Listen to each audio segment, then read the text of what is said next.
इस लेक्चर में हम लोग transistor as an oscillator discuss करेंगे। बट बिफोर दिस हमारे पास एक क्वेश्चन है कि हम लोग एलसी यानी कि इंडक्टर और कैपेसिटर बेस्ड ऑसिलेटर क्यों नहीं यूज़ करते, जबकि ट्रांजिस्टर बेस ही क्यों यूज़ करते हैं। अब इस चीज़ का आंसर जानने के लिए हम लोग पहले एलसी ऑसिलेटर को डिस्कस करेंगे। यहाँ पे हमारे पास एक कैपेसिटर है, उसके पैरेलल हमारे पास इंडक्टर लगा हुआ है। कैपेसिटर हमारे पास इलेक्ट्रिक चार्ज को स्टोर करता है और इंडक्टर हमारे पास इलेक्ट्रिक फील्ड को स्टोर करता है।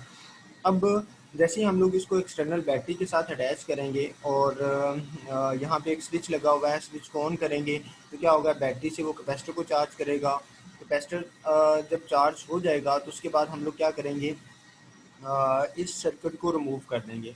अब जब कैपेसिटर इसके साथ कनेक्टेड है तो वो जो चार्ज होगा from positive plate to negative plate flow करना शुरू कर जाएगा या नेगेटिव टू पॉजिटिव फ्लो करना शुरू कर देगा, तो वो इंडक्टर में जाएगा। इंडक्टर वहाँ से क्या करेगा, उस मूविंग इलेक्ट्रॉन्स की वजह से जो इलेक्ट्रिक फील्ड वहाँ पे होगी उसको स्टोर करेगा।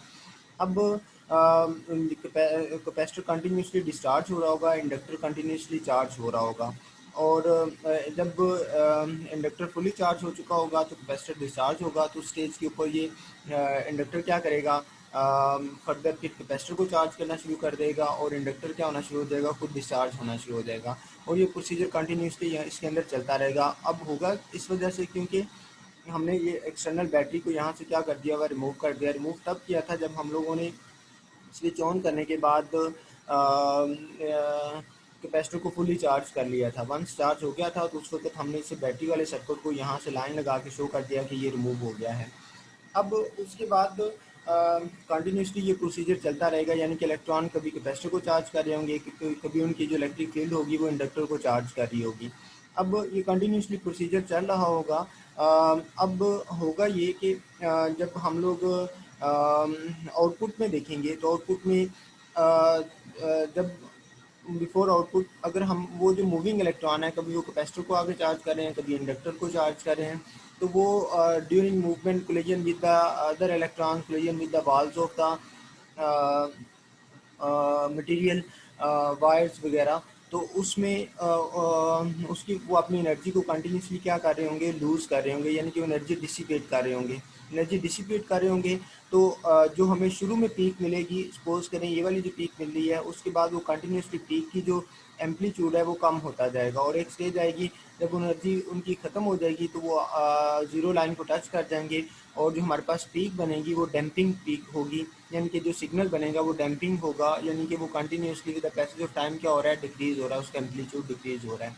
अब हम लोगों को जबकि जो ओसिलेटर के ज़रिए हम लोगों ने इलेक्ट्रोमैग्नेटिक वेव्स को क्या करना है, ट्रांसमिट करना है स्पीकर की मदद से। हम लोग चाहते हैं कि उनकी जो वेव बने वो हमारे पास अनडैम्ड हो, यानी कि इस तरह की फॉर्म, यानी कि जो जितनी पीक फर्स्ट की वैल्यू है उतनी सेकंड की हो, उतनी ही थर्ड की हो। तो यानी कि थ्रू तमाम पीक्स का जो एम्पलीट्यूड है वो क्या रहे, सेम रहे। लेकिन अब इस चीज़ को हैंडल करने के लिए हम लोग क्या कर सकते हैं कि जैसे ही वो जो पीक है वो कम होना शुरू होगी है तो यहाँ पे आके दोबारा से बैटरी ज्वाइन हो जाए और उसको वो क्या करे, मैक्सिमम वैल्यू तक लेके जाए। And same case negative side के ऊपर भी, नेगेटिव साइड के ऊपर भी बैटरी ज्वाइन हो जाए। अब उसके बाद जब वो मैक्सिमम के ऊपर जाए तो उस वक्त बैटरी को क्या होना चाहिए, हो जाना चाहिए, कट ऑफ हो जाना चाहिए, क्योंकि वो कैपेसिटर चार्ज हो चुका हुआ है। तो आफ्टर चार्जिंग उसने इंडक्टर को क्या करना है, चार्ज करना है। अब इस प्रोसीजर में देखें, जब वो मैक्सिमम के ऊपर जाएगा तो बैटरी को क्या होना चाहिए, कट ऑफ होना चाहिए। फिर उसके बाद नेगेटिव साइड के ऊपर उसको बैटरी को कट ऑफ हो जाना चाहिए और दोबारा जहाँ पे वो कम हो रहा होगा दोबारा से फिर बैटरी को साथ ज्वाइन होके स्विच ऑन होके उसको क्या करना चाहिए, उसको इन्हांस करना चाहिए। अब हमारे पास कोई भी ऐसा सर्किट नहीं है जो क्या कर सके इस मिली सेकेंड्स के अंदर, even less than micro seconds के अंदर भी इस बैटरी की स्विचिंग को कंट्रोल कर सके। सो ड्यू टू दिस हम लोग एलसी ओसिलेटर के अंदर अनडैम्प्ड सिग्नल हासिल नहीं कर सकते, हमारे पास हमेशा डैम्पिंग सिग्नल ही आता है। सो इस चीज़ से अवॉइड करने के लिए हम लोग क्या करते हैं, एलसी ओसिलेटर सर्किट को कंसिडर नहीं करते, हम लोग ट्रांजिस्टर बेस्ड सर्किट को कंसिडर करते हैं, क्योंकि ट्रांजिस्टर बेस्ड सर्किट में हमें एक तो ये स्विच की मदद से माइक्रो सेकंड्स के अंदर खुद से ये कंट्रोल नहीं करना पड़ेगा, वो हम लोग ट्रांजिस्टर का जो कंस्ट्रक्शन है उसकी मदद से ही हम लोग इस चीज़ को कंट्रोल कर सकते हैं। अब अगर आप लोगों को थोड़ी समझ आ गई हो कि एलसी ओसिलेटर सर्किट क्या करता है, वो हमें डैम्प्ड सिग्नल देता है जबकि हमें अनडैम्प्ड सिग्नल चाहिए। डैम्प्ड सिग्नल देता है जबकि हमें कौन सा चाहिए, अनडैम्प्ड सिग्नल चाहिए। डैम्प क्यों देता है, क्योंकि वंस जब कैपेसिटर चार्ज हो जाता है तो वो जो इंडक्टर और कैपेसिटर के दरमियान इलेक्ट्रॉन्स की मूवमेंट की वजह से जो वो एनर्जी डिसिपेट करते हैं इलेक्ट्रॉन्स, उसकी वजह से हमारी पीक कंटिन्यूसली क्या होना शुरू हो जाती है, रिड्यूस होना शुरू हो जाती है। अब पीक रिड्यूस होगी तो वो डैम्प सिग्नल होगा जो कि हमारा रिक्वायर्ड नहीं होगा, हमें अनडैम्प चाहिए होगा। अब इसी सर्किट में अगर हमें इस डैम्पिंग को ख़त्म करना है तो हमारे पास एक ऐसा यहाँ पे स्विच होना चाहिए जो माइक्रो सेकंड्स के अंदर अपने फेज़ को शिफ्ट करे, कभी ऑन हो रहा हो कभी ऑफ हो रहा हो। तो हमारे पास कोई भी ऐसी डिवाइस अवेलेबल नहीं है जो क्या करे, माइक्रो सेकंड्स के अंदर इस चीज़ को कंट्रोल करे। सो उस चीज़ के लिए हम लोग क्या करते हैं, ट्रांजिस्टर बेस्ड सर्किट को प्रेफर करते हैं। So coming towards next circuit जो हमारे पास ट्रांजिस्टर बेस्ड है। ओसिलेटर बेसिकली क्या करता है, वो करंट वोल्टेज और इलेक्ट्रिक फील्ड को ओसिलेट करता है ताकि हम लोग क्या कर सकें, इलेक्ट्रोमैग्नेटिक वेव्स को प्रोड्यूस कर सकें जो कि एक पॉइंट से दूसरे पॉइंट के ऊपर ट्रांसमिट हो सकें। अब जो ओसिलेटर का सर्किट है वो बेसिकली एम्पलीफाई के सर्किट को यूज़ करता है। अब वो किस तरह से देखें, हम लोग इनपुट दे रहे हैं, जो एम्पलीफाई हो रहा होगा, एम्पलीफाई उसको क्या करेगा, अपनी इनपुट देंगे, एम्पलीफाई सिग्नल उसको क्या करेगा, जैसी वेव फॉर्म होगी उसको वैसी ही वेव फॉर्म रहने देगा, लेकिन उसका एम्पलीट्यूड क्या करेगा, इंक्रीज़ कर देगा। एम्पलीट्यूड इंक्रीज़ करेगा, वो किस तरह से करेगा, वो हम लोग नीचे वाली सर्किट को डिटेल से डिस्कस करेंगे तो वहाँ पे एक्सप्लेन हो जाएगा। वो अपनी फीडबैक इंडक्टिव कपलिंग की वजह से वो क्या करता है, उसको इन्हांस करता है। अब इसको मैं पिछली स्लाइड्स के अंदर जाके, अब सपोज करें कि वंस आपके पास ये वाली पीक आ गई है, तो जैसे ये यहाँ पे उसके आईसी की मैक्सिमम वैल्यू है जो कि एक ट्रांजिस्टर प्रोड्यूस कर सकता है, जबकि जब दोबारा यहाँ पे आएगा तो ये आईसी की मैक्सिमम वैल्यू नहीं होगी। तो एम्पलीफाई का सर्किट क्या करेगा, इस सिग्नल को, ये जो यहाँ पे सिग्नल है, इसको इसकी आईसी की मैक्सिमम वैल्यू तक उसको एम्पलीफाई करेगा। और जब आईसी की मैक्सिमम वैल्यू हो जाएगी तो वो due to some other reason वो अपने डायरेक्शन को क्या करेगा, चेंज करेगा। वो रीजंस क्या है मैं आगे सर्किट में डिफाइन करता हूँ। सो पॉइंट इज़ के ट्रांजिस्टर ने क्या करना है, अपनी मैक्सिमम आईसी तक सिग्नल को एम्पलीफाई करना है।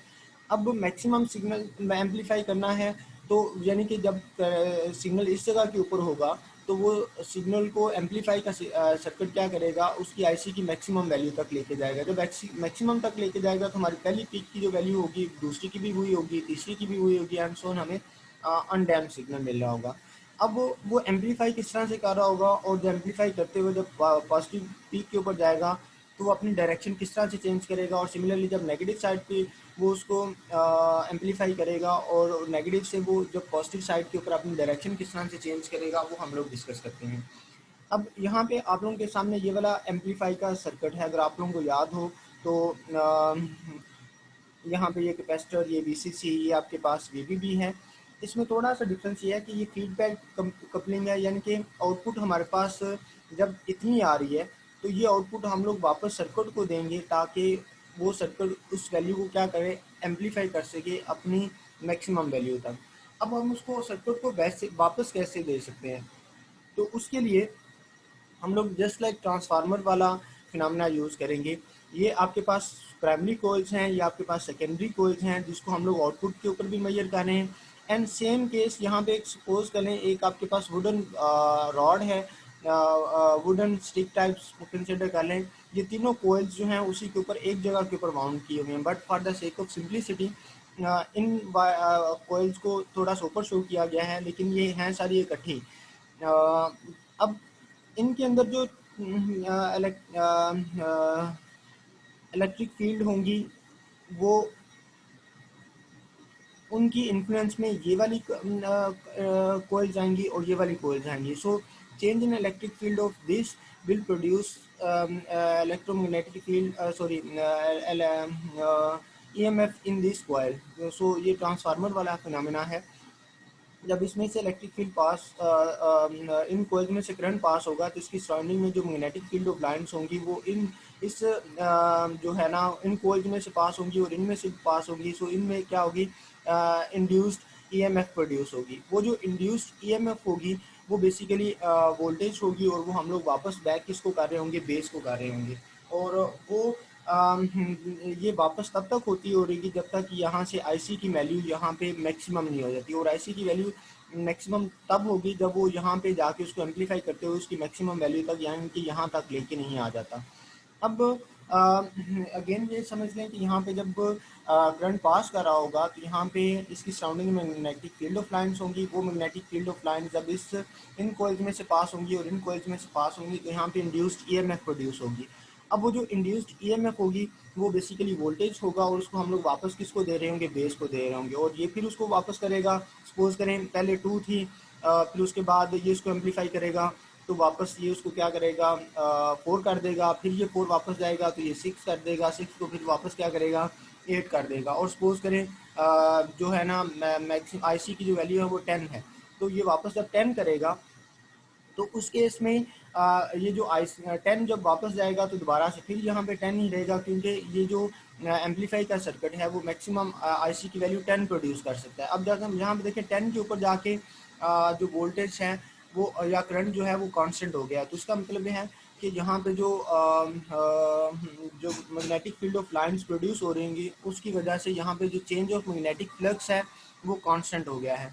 और कांस्टेंट मैग्नेटिक फील्ड का जो डेरिवेटिव होगा, चेंज होगी, वो आपके पास जीरो हो जाएगी। और जैसे ही जीरो होगी तो वहाँ से वो अपनी डायरेक्शन को क्या करेगा, चेंज करेगा।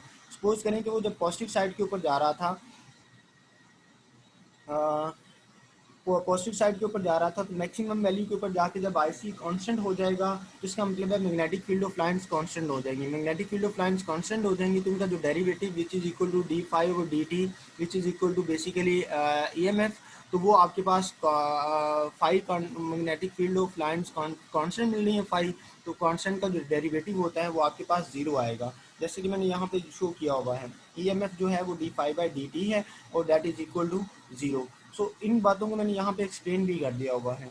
सो जब वो पॉजिटिव साइड के ऊपर जाएगा तो वहाँ पे जाके आईसी कांस्टेंट होगा, फाइव भी कांस्टेंट हो जाएगा, तो कांस्टेंट का डेरिवेटिव जीरो हो जाएगा।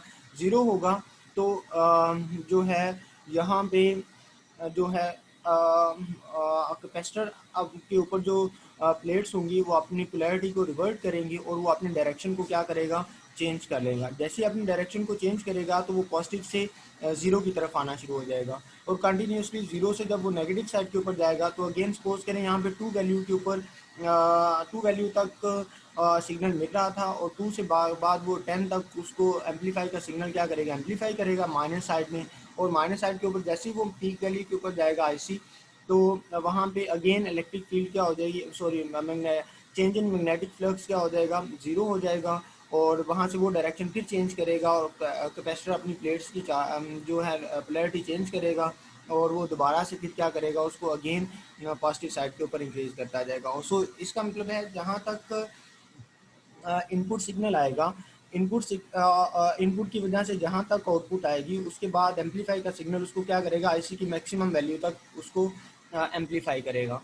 और जैसे आईसी की मैक्सिमम वैल्यू होगी तो due to inductive feedback coupling वहाँ पे जो चेंज इन मैग्नेटिक फ्लक्स होता है वो इक्वल टू जीरो हो जाता है और वहाँ से वो अपनी डायरेक्शन चेंज करेगा। और उसके बाद पॉजिटिव है तो पॉजिटिव से जीरो और जीरो से नेगेटिव की तरफ, जब नेगेटिव के ऊपर पीक वैल्यू जाएगी तो वहाँ पे अगेन वो क्या करेगा, मैग्नेटिक फ्लक्स को चेंज इन मैग्नेटिक फ्लक्स जो होगा वो आपके पास जीरो हो जाएगा। और सो अगेन वो अपनी डायरेक्शन क्या करेगा, चेंज करेगा और कंटिन्यूसली वो क्या करता रहेगा, उसको पीक वैल्यू तक पहले एम्पलीफाई करेगा और पीक वैल्यू तक वो जाके चेंज इन मैग्नेटिक फ्लक्स का कांस्टेंट होने की वजह से ज़ीरो हो जाएगा। सो इस वजह से वो कंटिन्यूसली अपनी डायरेक्शन को भी रिवर्ट करता रहेगा। सो इस तरह से वो अपने सिग्नल को जो हमारा रिक्वायर्ड अनडैम्प्ड सिग्नल है वो आउटपुट में शो होना शुरू हो जाएगा। सो होपफुली आप लोगों को ये बात समझ आ गई होगी।